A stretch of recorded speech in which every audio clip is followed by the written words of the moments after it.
This is starting to sound like a bad comic book plot. It gets worse. Hey everybody, welcome to Two Over Comics. I'm Steve. And I'm Mike. And today we're going to start, which we're not going to lie to you, it's probably going to be a multi-part episode. Yep. Maybe not. And we changed our shirts from our last Spider-Man movie podcast. As you can see. Yeah. Who knows? But then again, who knows when we're going to release these? So, Yeah. I mean, you might not even remember. Yeah. This This could be a new one that we just did you don't know. 2 weeks from now. So anyway, what we're going to do is we're going to, as we've mentioned before, me and Mike are products of the 80s, but mostly the 90s. Yeah, That was a yeah. coming of age for us. That's when we Mhm. discovered ourselves mentally and probably like physically too. We discovered ourselves. Yeah. You know, I had my awakening in '95 at Roller Kingdom. Yeah. But what we're gonna do right now, me and Mike are gonna talk about some of our favorite '90s. We might even have our voice changed too, just to kind of throw in the old school 90s vibe. We can do like a milk. I've been drinking milk. Like this is me. You 10 years in the future Yeah. after drinking milk. I love Spider-Man. So anyway, since there's so many stories for us to cover, since we love so many of them, we're Mhm. such big fans, we're gonna do two, hopefully, probably two. Mhm. This one episode. I'm gonna do one that I chose, and Mike's gonna do one that he chose. One of them we're gonna hold off to the next episode that I wanted to do only because one of the stories that Mike's gonna do is so dense that if we did both of them in one episode, And you're going to need to stop me too if I get too deep into it. I'll because- edit you a little yeah, bit, like yeah. not on here, but I'll Yeah. like, physically edit you. So the first, nope, stop.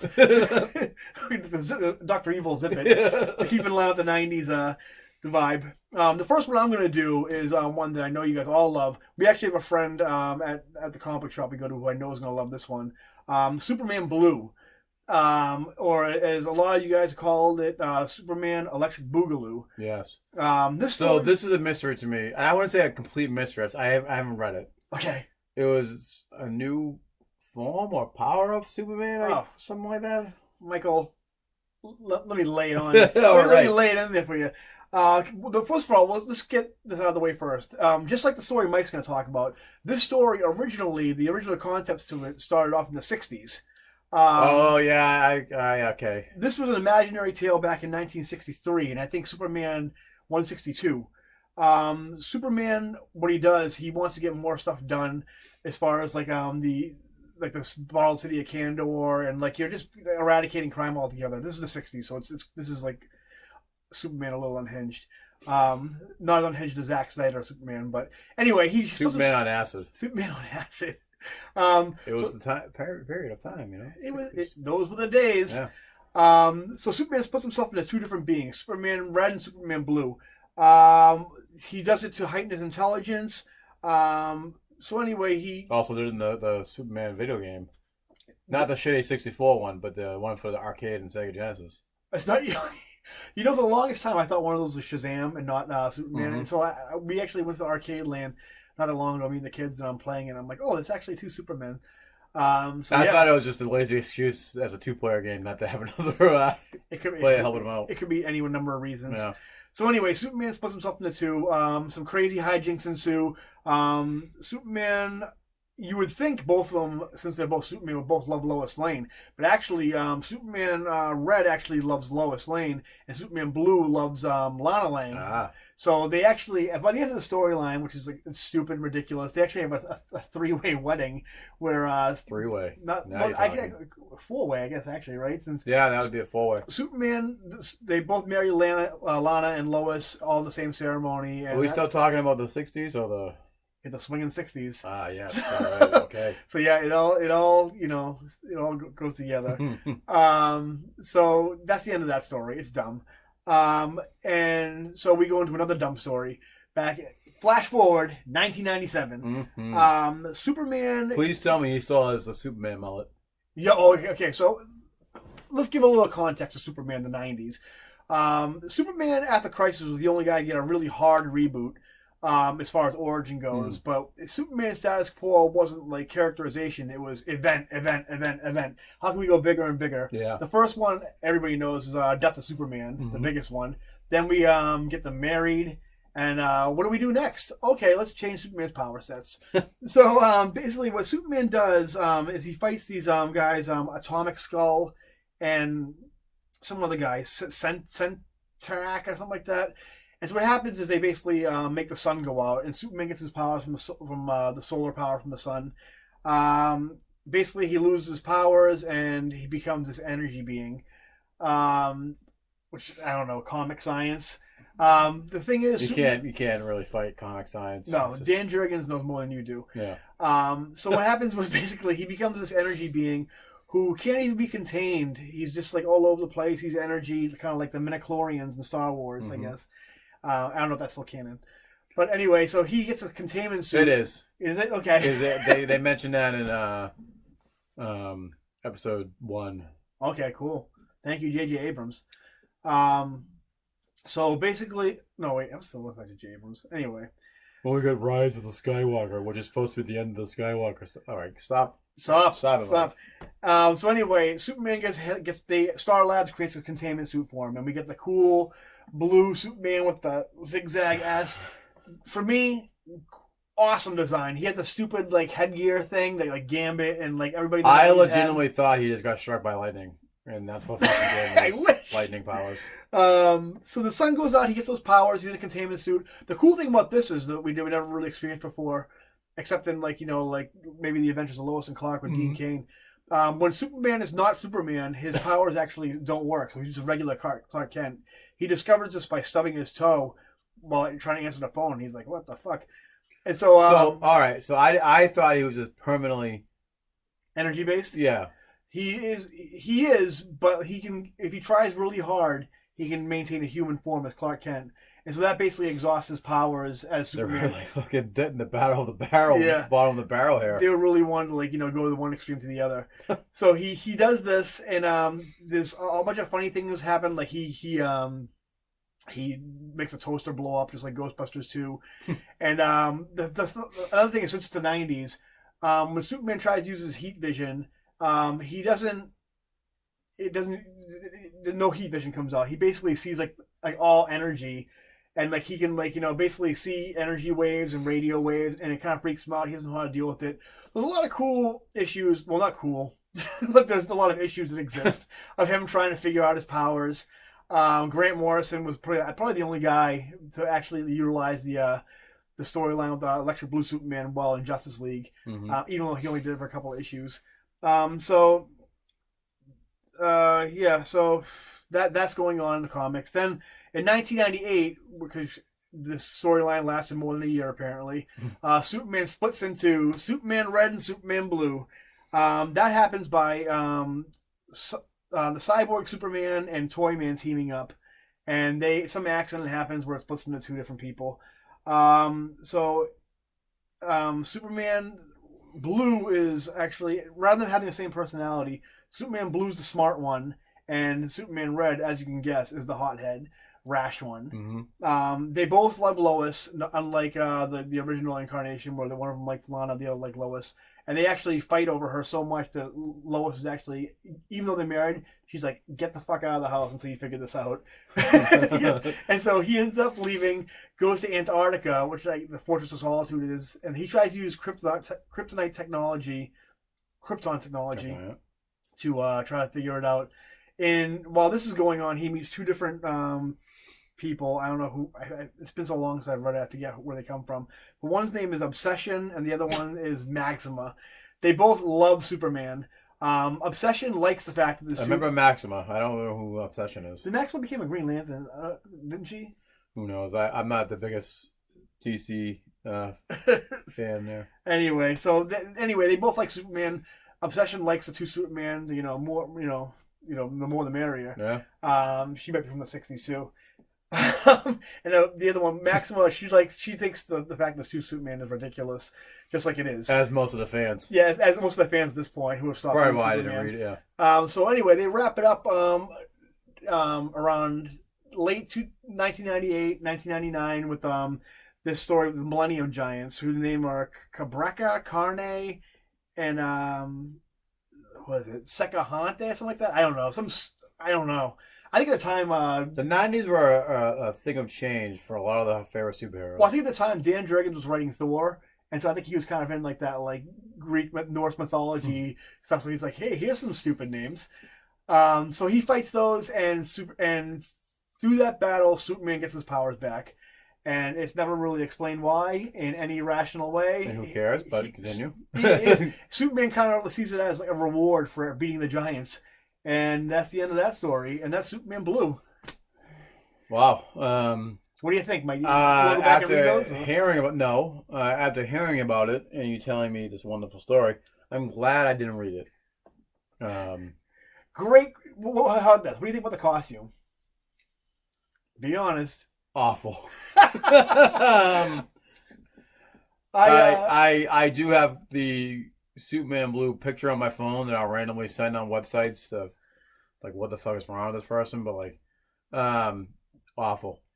Awful. Okay. Yeah, well, it's a favorite story of yours, and I respect that. I wouldn't go as far to say it's a favorite story. I would just say I'm gonna go as far as that. For me, as far as the '90s goes, the stupider the better, as far as comics go. Hey, the '90s were a time of change. It was a generation where we were changing the heroes that we knew and loved into someone else taking over. Teenage Tony Stark. Thunderstrike. Legacy. Legacy. We talked about before in Captain Marvel. Yeah. Kyle Rayner. Yeah. Rayner as the Green Lantern. Connor Queen. Arizal as Batman. Which we'll talk about. Yeah. Trust me, we'll talk about that. We're leading up to our next wonderful storyline, which Ben Reilly. If you thought mine was convoluted and mine was stupid, strap yourselves in, guys. You know what? It's the '90s. Crack open a champagne supernova and get ready to get jiggy with it, because here comes the Clone Saga. So, Clone Saga. Let me get comfortable. Yeah. So this is another story that started in the '70s. Mm-hmm. Where Miles Warren. Yep. Cloned Peter Parker and Gwen Stacy. Mike, who is Miles Warren? Miles Warren. Let me. Boop. Miles Warren is the Jackal. He's also Peter Parker's college professor. My second favorite Spider-Man villain. Mm-hmm. So this is something that started in the '70s and ended in the '70s at Shea Stadium. Death of Ned Leeds. Ned Leeds? That happened in the '80s. No, yeah, that was okay. I'm sorry. Yeah, you're right. That was he. But the one Stacy. His throat was sliced. Yes. Slashed as he used a hobgoblin, but Ned Leeds was kidnapped, and he was tied to a bomb. That's and, it. Yep. Both the clone, who we weren't named Ben Reilly, who was Ben Reilly, was they were fighting, like, hey, they both had the same lines. Who are you, mister? I'm the real deal, blah, blah, blah. They fight. And then they both come to their senses, and they both run up to save Ned Leeds as the bomb's going off. Wait, are you saying in this comic you had two Spider-Man pointing at each other saying... Yes. Okay, so... Yeah. And what happens is the bomb does go off, but they save Ned Leeds and Gwen Stacy. And what happens is the clone, and that's the clone, seemingly dies, and he gets knocked out. But we think he dies. Peter Parker throws the clone into a smokestack so we can get his So how do we know that the Peter Parker that survived is the real Peter Parker? That's the thing, we don't know, but they ended it where the Peter Parker survived, and that the clone was the one that died and got thrown down the smokestack. You're hungry. You need some Polish kielbasa. This storyline's giving me indigestion. As well as it shouldn't, because I love it, and that's something else I'll fight someone. I love it too, but I can recognize the ridiculousness of it. Though. Yeah, it went on way too long. I will say that. Quick side note about the smokestack you said that he threw the clone into. It was actually a smokestack we drive by on my way home on the highway, me and my kids, and I told them when they were little, probably 3 years old, that's the smokestack where the spider clone is. And to this day, over 10 years later, they still will say that's where the spider clone is. I'm going to use that. Do it. When I'm driving through Lowell when I have kids in a few years. Son or daughter, That's what. Well, I don't know what I'm gonna have yet. Kids? So, kids. This is how the story started with the Spider-Man Clone Saga. We got many mills in Lowell, not Lowell. That's not where I live. So years go on, which bring us back to the 90s. In comic years, 5 years have gone by. In Yes. real time, 30 years have gone by. 20, 30 years, yeah. So they wanted to change things up with Spider-Man. We get to issue 400 where Aunt May dies. And we later find out that it was an actress hired by Norman Osborn. But that's post Clone Saga stuff. Editing button. Yeah, all right. Again, I get so into this. I just love Spider-Man so much. It's hard not to. But so we set the stage where we start to see more of a change in the Peter Parker character. Harry Osborn dies. Yep. We His parents see come back. his parents come back. Aunt May has a stroke, and now we bring in the clone, Ben Reilly. By the way, not really Peter Parker's parents. Robots Similar, posing as his parents by Harry Osborn. similar and to our, Chameleon. yeah. I forget what they call this. Similar. Life model decoys. Something like that. It was simulation. I can't think of the name right now, but They're robots. Yeah, it's robots basically. And we have a fight with. At the end of that storyline, you see Peter fight his parents. Yeah. And it sets the stage, like you said, which kind of Harry Osborn set this up the whole time. Before he died, he set up. We start getting Batman, Spider-Man, a more introverted, like brooding Spider-Man, which no one likes. It's not Spider-Man. So, the whole idea of the Clone Saga, other than bringing back the wonderful Ben Reilly back, bringing Ben Reilly to the fold, was to have Ben Reilly replace Peter Parker. That was the long-term goal.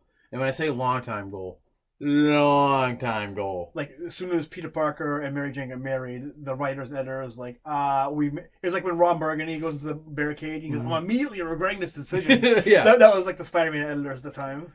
So, we set the stage where they make Peter Parker not be Peter Parker-like, and they make Ben Reilly be more Peter Parker-like. I noticed they make Peter purposely unrelatable. Yeah. And he made lines like, "Oh, I haven't fooled someone like this since junior high," and Ben goes, "No, we got our powers when we were in high school, when we were 15 or something like that." So, and they also released the Untold Tales of Spider-Man at that time as well, which was supposed to be kind of like a flashback to how Ben Reilly remembered. Or the Lost Years? Yeah. Well, no, the Lost Years was a phenomenal story. That's what kind of started the Clone Saga, kind of like another backstory of Ben Reilly when he was on the road with Judas Traveler, Kane and Stuart Traynor. Oh, yeah. Judas Traveler is whatever. We'll get into him in a minute. Wait, you need to hold on right now. I need you to decompress. I need you to pace yourself because you have a lot you need to get into. Yeah, there's just like Clone Saga. But I'm going into different plots because Untold Tales of Spider-Man was supposed to be. You talking Ben about the Reilly music? Are you talking about that sort? So that was supposed to be how Ben Reilly remembered himself being Peter Parker. Really? I didn't know that. Huh. That was. I don't think that came out. I think that more of all came out when he took over the role of Spider-Man. You know what? As a longtime Spider-Man fan, I never realized. I could be wrong. I'm pretty sure I heard that somewhere. It was in Wizard or the early days of online AOL. But you know what? Even if it's not true, I like that better. We'll stick with it. Yeah. But I'm pretty sure that's why I heard that was supposed to be kind of like how Ben Reilly remembered him being Peter Parker. I like that. We'll just tie that in the continuity anyways, but we just made it canon. Yeah, exactly. So we set the stage of beautiful Mark Bagley artwork, and among others too as well. I really just think Mark Bagley should have. I have a man crush on Mark Bagley's artwork. Just the artwork. He's not a good looking guy. And he's kind of an asshole in real life. But we'll edit that part out. So Mary Jane's pregnant. in this, and we set the stage where Peter Parker's kind of being Peter Parker no more. And Well, before we get Peter Parker no more, we mentioned before how Marvel's trying to make Peter Parker very unlikable, Yeah. so you can accept this new Ben Reilly as Spider-Man. We have Peter Parker, the one moment where he does the most asshole-ish thing that they can make a character do to somebody to make you not like Peter Parker and accept Ben Reilly as Spider-Man. he hits his wife. He backhands his pregnant wife with This spider powers. This is when we find out. So Peter Parker and Ben Reilly made peace. Yep. They were setting the stage kind of where they were doing hints, like in the Maximum Clone storyline towards the tail end of the Peter Parker Ben Reilly. That storyline was what we Jackal basically reemerges. So when we're skipping ahead and going back and forth, it's very, very deep and very. You have to like read this out to get the complexity and like because there's a lot of side stories, a lot of needless side stories to go on. Mm-hmm. We're gonna try to streamline a little bit, so you can kind of. It's very deep and divulged and diluted. So it's basically the Jackal comes back, right? Doesn't he? After like thought to be dead in the original. Yeah, I'm thinking of the mirrors and Smoke and Mirrors storyline where they're where they're in the Peter Parker and Ben Reilly go up to the mountains in New York, New York State, and they go into this factory where I think that is the Maximum Clone. It's just it leads into Maximum Clone. Yeah, and basically they find out that I think Jackal no longer is a dude wearing like a Jackal. He's in a full Jackal with. By the way, he doesn't look like a Jackal at all. If you've ever seen him before, he's not. He looks more like a naked Green Goblin. Yeah. And so he basically he was naked in a lot of it. They had this thing where. Well, in the original one, in this one, they kind of make him a little Jim Carrey-ish. Yeah. And Jim Carrey Joker. If Jim Carrey was a Joker and was in a Jackal suit, he becomes like a Jackal human hybrid with a big Matrix duster and leather costume, and go on. So that sets up the story for Maximum Clonage. So we're not going too deep and trying to remember every storyline, because there's Judas Traveler, which he comes along where he kind of they right before all this, right after Aunt May dies. Yep. Because I'm skipping back and forth on this because I just remember so much of this. So we're not really going in that continuity like we should be, but because I'm horrible at taking notes. I think Judas Traveler became because they originally had the Clone Saga was supposed to be a short storyline. Yeah. I think they were like keep on going with this Clone Saga storyline, and they were like Judas Traveler. So this sets up where we mentioned the Lost Years, where Ben Reilly's doing his thing with fighting Kane, the original degenerating clone. Yeah. Who's much stronger than both Peter Parker and. So who is Kane? So Kane is the first imperfect clone. And like so he gets all disfigured. He has like the mark of Kane on his hand where he puts it on your face and he's the mark of Kane. And Jackal's like, oops, get out of here. So Jackal tries to kill him. Kane breaks free. Yep. And he torments Ben Reilly because he wants Peter Parker to have the perfect life. He tries to kill Ben Reilly so he'll never come back into Peter's life. Yeah. And that sets the stage for Kane, because he also the whole thing is Kane in St. Louis. This is where Ben Reilly is. It's currently. Funny. You think you're confused. The guy telling the stories are confused. Yeah, no kidding. So I remember every aspect of this, but I'm not going in continuity like I should because I didn't take notes because I'm terrible at this. I jump in because I you need to streamline me. Well, I've read the storyline, but I forgot something. You've retained all knowledge, but when you mention things, that kind of jogs my memory. Yeah. I can jump in and kind of like So Kane kills. Ben Reilly's was Ben Reilly's girlfriend, or is that second? I think she dies in an accident, something like that. Yeah. While they're fighting, he kills the police chief's partner, of which Kane was having a relationship with. Because she had red hair, like Mary Jane. No, that was Ben Reilly's. Oh, okay. This was a blonde hair lady where we find out that she's a crooked cop working for the mob in St. Louis, and then this, how can Kane was like, I'm falling in love with this good person, and then he kills her, breaks her neck, and he leaves a mark of Kane, which has Peter Parker's DNA and fingerprints on it. Okay. So, this sets the stage of a big fight between Kane and Ben Reilly, and that ends in the result of Ben Reilly's redheaded girlfriend dying. So Kane also does something else. So does he kill off some of Spider-Man's road gallery? Not in this one. That sets the stage for him killing Doc Ock. Okay. Killing Doc Ock. And the Grim Hunter too, Kraven's son, right? Yeah. That's Brand New Day Spider-Man. But this sets the stage for what I'm leading into, the Judas Traveler storyline, and also right after Aunt May dies. I do this a lot because characters don't stay dead except Uncle Ben. Even Uncle Ben's still alive now. Shut up, Mike. Keep going forward. Peter Parker gets framed for murder because of the events that take place. I remember that. Spider-Man: The Lost Years.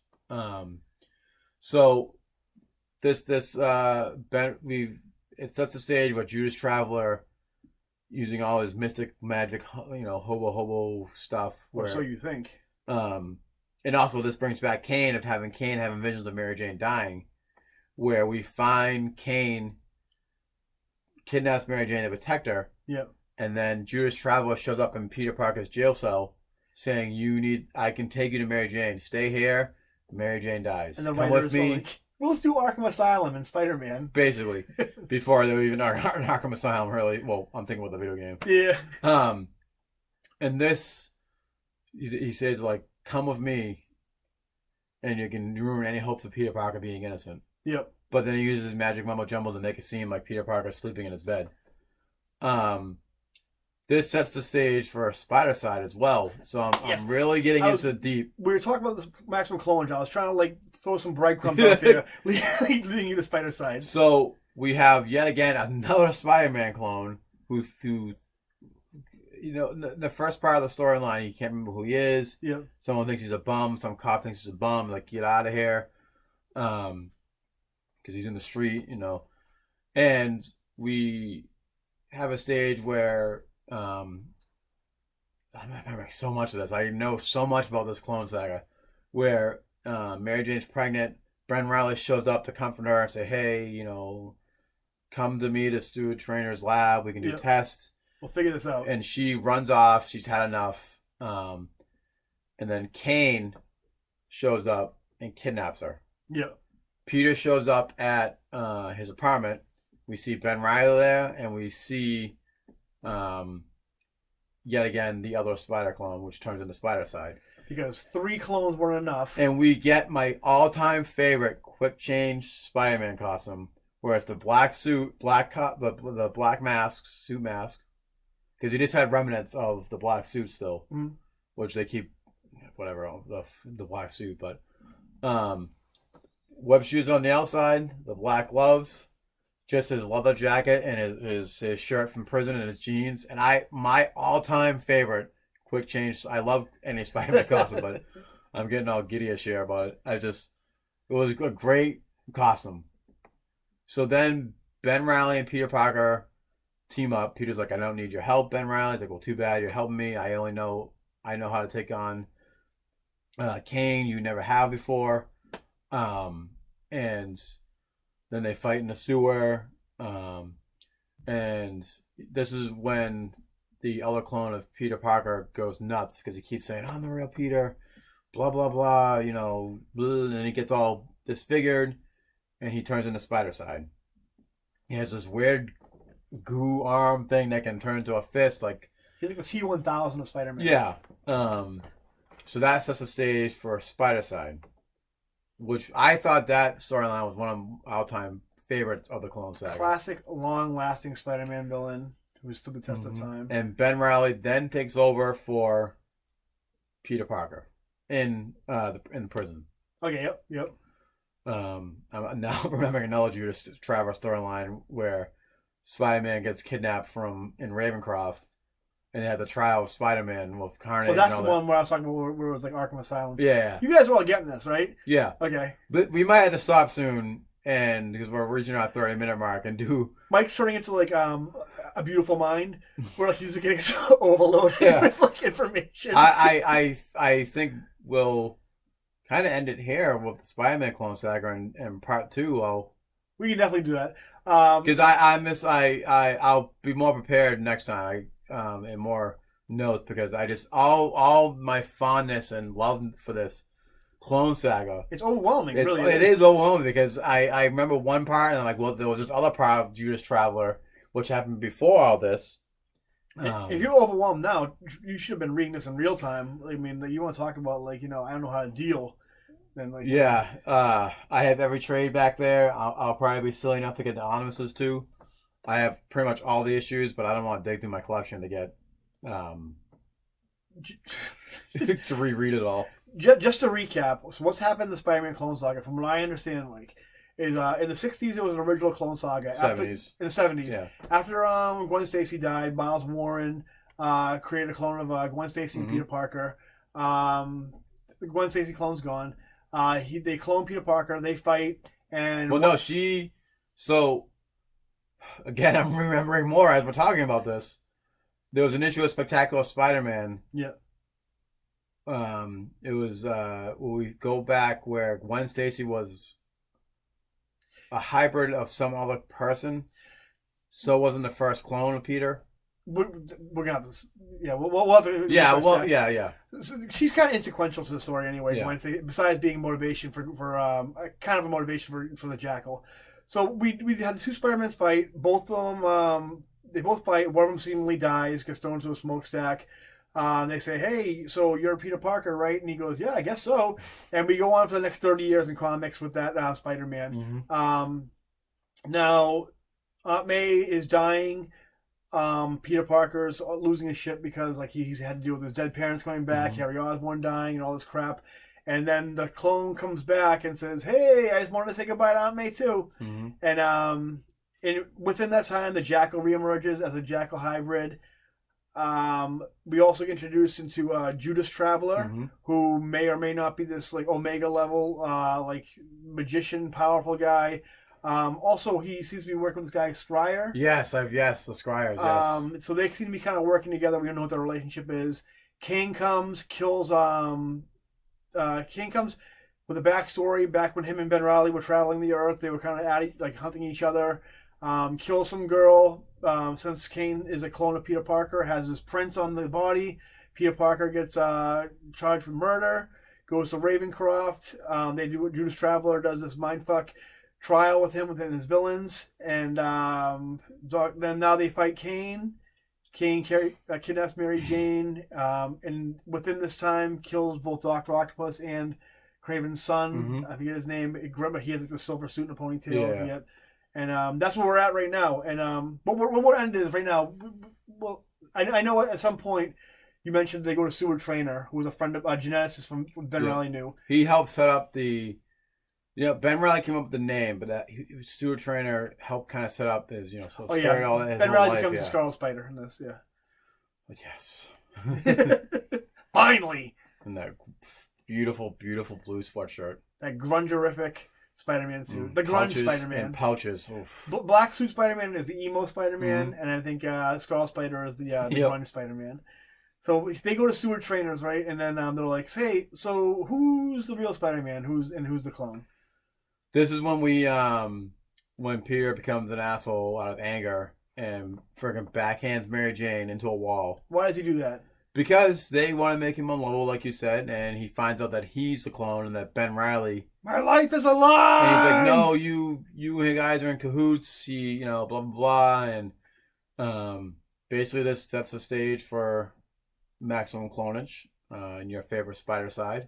Everybody's favorite Spider-Man villain. And and that sets the stage for Ben Reilly taking over as Spider-Man, the one and only Spider-Man, the one you wanted, a single, relatable, rock and roll Spider-Man. And yeah, I think we should probably cut it off right there. Yeah, I'm glad that you kind of got me back on pace, because when I obviously throughout my podcast, our podcast, I shouldn't say mine. You can edit that part out.